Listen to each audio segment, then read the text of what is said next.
Hello students, मैं जाहिद भाई। पिछली वीडियो में मैंने आपको मेंसुरेशन में एरिया और उससे रिलेटेड कुछ क्वेश्चन मैंने आपको समझाए थे। उन्हीं कंसेप्ट को आज आगे बढ़ाते हुए और कुछ क्वेश्चंस आपको समझाने जा रहा हूँ। आप सपोज करो आपका कोई एक रेक्टेंगल दे रखा है कि रेक्टेंगल है मुझे, ठीक है। अब उस रेक्टेंगल में एक और कोई स्क्वायर आ जाए, रेक्टेंगल में एक कोई स्क्वायर आ जाए, उसके अंदर स्क्वायर फिट कर दूँ, तो आपको उसके मुझे एरिया फाइंड करना है। तो कैसे होगा? बचे हुए पार्ट का एरिया फाइंड करना है मुझे, तो मैं कैसे करूँगा? अब जैसे एग्जांपल के तौर पे जैसे कोई रेक्टेंगल लिया, ये रेक्टेंगल है, ठीक।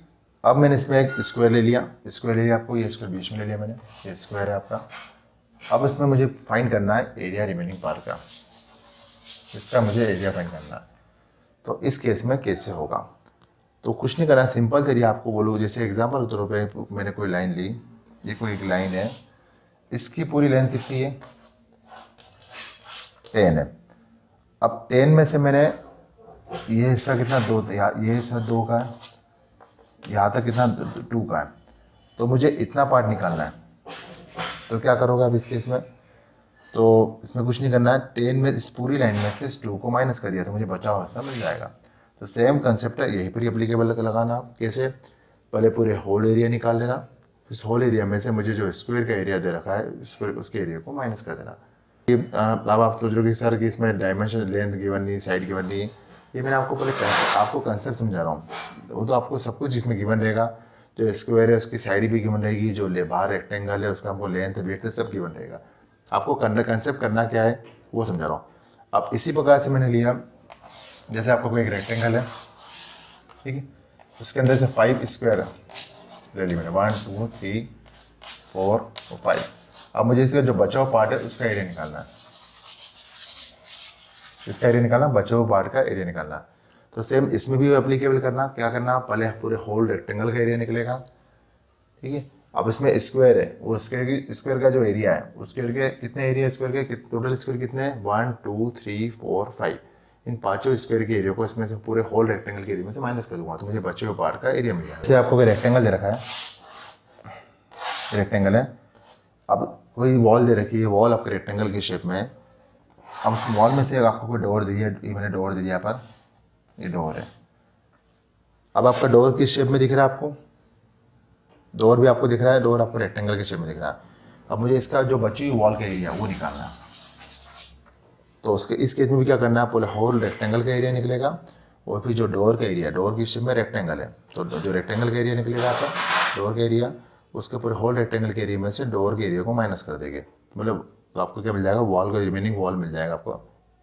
अभी मैं आपको कंसेप्ट पूरा समझा रहा हूँ, फिर आप रिपीट कर रहा हूँ, आपको कंसेप्ट समझा रहा हूँ कि करना कैसे है, आपको ध्यान रखना।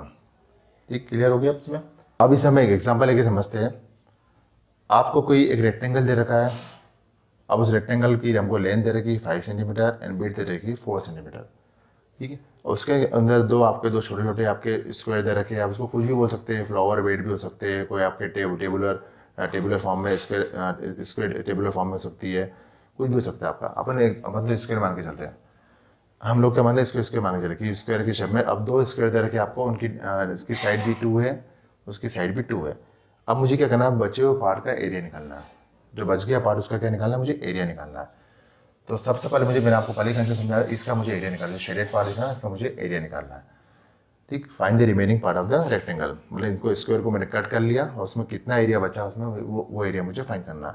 तो मैंने आपको पहले ही समझाया था, पहले क्या करूँगा मैं? होल रेक्टेंगल का एरिया निकाल लो, ठीक। फिर उसके अंदर जितने स्क्वायर दे रखे हो, स्क्वायर है, रेक्टेंगल, जो भी शेप दे रखा हो, उसके एरिया निकाल लो और उसके एरिया को उसमें पूरे होल में से माइनस कर दो, तो मुझे सिंपल वे में रिमेनिंग पार्ट का एरिया मिल जाएगा। अब करना कैसे? सबसे पहले देखो लेंथ कितनी है? 5 सेंटीमीटर एंड विड्थ कितनी है? 4 सेंटीमीटर। अब क्या निकलूंगा मैं? Area of rectangle. अब इसमें आप बोलोगे हमें किस मालूम पड़ेगा कि एरिया निकालना है, पेरीमीटर निकालना? ऑलरेडी दिया होगा, find the area of remaining part, find the area of remaining field, find the area of remaining shade, कुछ भी हो सकता है। और एरिया दिया होगा, लेंथ इंटू विड्थ कितना होगा? 5 इंटू 4। लेंथ कितनी? 5 है, विड्थ कितनी? 4 है, 5 4 से 20, इसकी यूनिट कितनी? सेंटीमीटर स्क्वायर सेंटीमीटर, ठीक। ये किसका निकल गया? मुझे होल पार्ट का एरिया निकल गया। अब अंदर पहला स्क्वायर देखो, फर्स्ट स्क्वायर। अब उसकी साइड कितनी है, साइड इक्वल टू, अब आप देखो पहला स्क्वायर देखो, उसकी साइड कितनी है 2, यानी कि 2 सेंटीमीटर। तो एरिया ऑफ स्क्वायर कितना होगा, साइड इंटू साइड। अब रख दो 2 इंटू 2 कितना होगा 4 स्क्वायर सेंटीमीटर। ठीक है, अब यहाँ पर आपके दो तरीके हो जाते हैं इसके बाद से, उस दो तरीके से जो आपको इजी लगे उससे आप कर सकते हो। मैं दोनों तरीके बता देता हूँ जिससे आपको इजी लगे। अब आपको ये एक स्क्वायर की साइड मिली, एक स्क्वायर का एरिया मिल गया, कितना आया 4 आया आपका। अब जो सेकेंड स्क्वायर है उसकी साइड भी कितनी है 2 है, तो ऑब्वियसली उसका एरिया भी क्या आएगा आपका, सेम ही आएगा। तो आप डायरेक्ट लिख सकते हो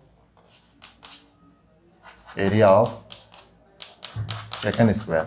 अब इसको फर्स्ट नाम दे रहे हैं यहाँ पर, एरिया ऑफ सेकेंड स्क्वायर कितना होगा, वो भी 4 स्क्वायर सेंटीमीटर।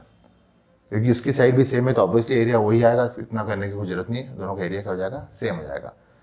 इतना क्लियर हो गया, इसमें कोई डाउट तो नहीं आपको।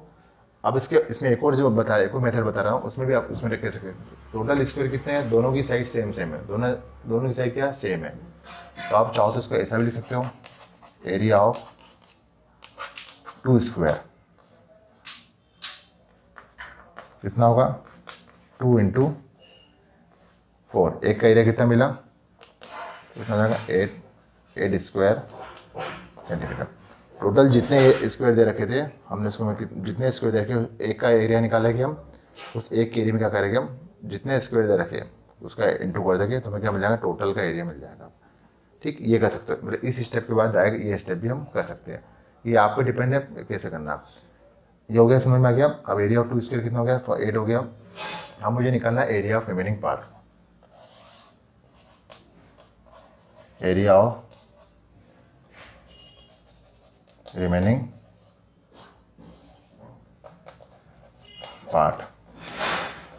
और टोटल एरिया कितना निकला आपका 20। अब दोनों स्क्वायर का एरिया कितना निकला आपका 8 निकला, 20 में से 8 को माइनस करते कितना हो जाएगा 12 स्क्वायर सेंटीमीटर। आपको अभी क्वेश्चन समझा था, अब इसी क्वेश्चन को और आगे समझते हैं। सपोज करो आपको कोई रेक्टेंगल दे रखा है, इस रेक्टेंगल की लेंथ है 8 मीटर 50 सेंटीमीटर एंड ब्रेड्थ है 6 मीटर। उसके अंदर 3 स्क्वायर दे रखे हैं जिनकी साइड 3 मीटर 3 मीटर 3 मीटर। अब मुझे इस रिमेनिंग पार्ट का एरिया निकालना है, इस रिमेनिंग पार्ट का क्या निकालना है, एरिया निकालना है। तो सेम प्रोसेस वही करना है आपको, क्या करेंगे पूरे होल रेक्टेंगल का एरिया निकालेंगे आपका, फिर स्क्वायर का एरिया निकाल के, उन तीनों स्क्वायर का एरिया निकाल के उसको पूरे होल के एरिया में से माइनस कर देंगे तो मुझे क्या मिल जाएगा, रिमेनिंग पार्ट का एरिया मिल जाएगा। ठीक, तो सबसे पहले हम देखेंगे लेंथ कितनी है, पूरा होल का एरिया निकालते हैं। सबसे पहले 8 मीटर 50 सेंटीमीटर। अब पूरा क्वेश्चन मीटर में कन्वर्ट करना पड़ेगा आपको, नहीं दे रखा है तो भी मीटर में कन्वर्ट करना है आपको, ये चीज़ का ध्यान रखना आपको। अब 8 मीटर 50 सेंटीमीटर है, इसको मीटर में चेंज करूँगा, मैं ऑलरेडी आपको बता चुका हूँ कैसे करना है। फिर भी कोई डाउट है तो आप बिल्कुल कभी भी कमेंट करके पूछ सकते हो। तो हो जाएगा 8.50 मीटर हो जाएगा। ठीक, अब कैसे करना है फिर समझा देता हूँ एक बार आपको चाहो तो। जैसे 8 मीटर 50 सेंटीमीटर है, 8 मीटर 50 सेंटीमीटर। अब 1 मीटर में कितने होते हैं, 1 मीटर में होते हैं 100 सेंटीमीटर होते हैं। तो ये हो जाएगा 8 मीटर, उसको उल्टा जाना 50 सेंटीमीटर से मीटर में जाना, 50/100 हो जाएगा।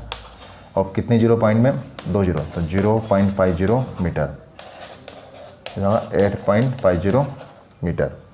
इस टाइप से आपको करके मैं डायरेक्ट लिखा है। लेंथ कितनी हो गई 8.50 मीटर हो गई।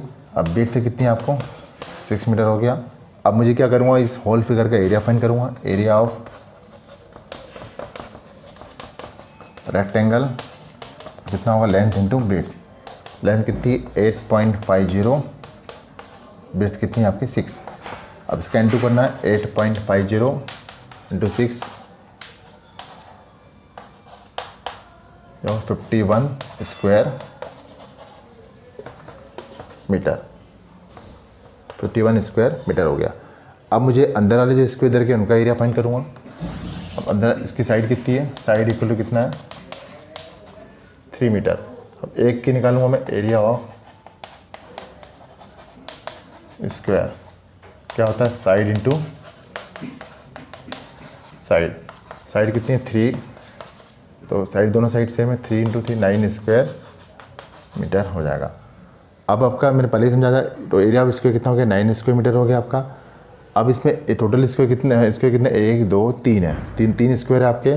अब तीनों की साइड जो है सेम है, ये भी 3, ये भी 3, ये भी 3 है, तो मैं डायरेक्ट इसको लिख सकता हूँ एरिया ऑफ कितने, टोटल स्क्वायर कितने, 3 है, तो एरिया ऑफ 3 स्क्वायर, क्योंकि सबकी साइड सेम है इसलिए डायरेक्ट 3 का जो भी आंसर आया उसमें 3 इंटू एरिया, एक का एरिया कितना निकला, 9 निकला, तो 3 का 3 इंटू 9 हो जाएगा, 27 स्क्वायर मीटर हो जाएगा। ठीक, अब मुझे क्या निकालना है, रिमेनिंग पार्ट का एरिया निकालना है, तो एरिया क्या करूँगा, एरिया ऑफ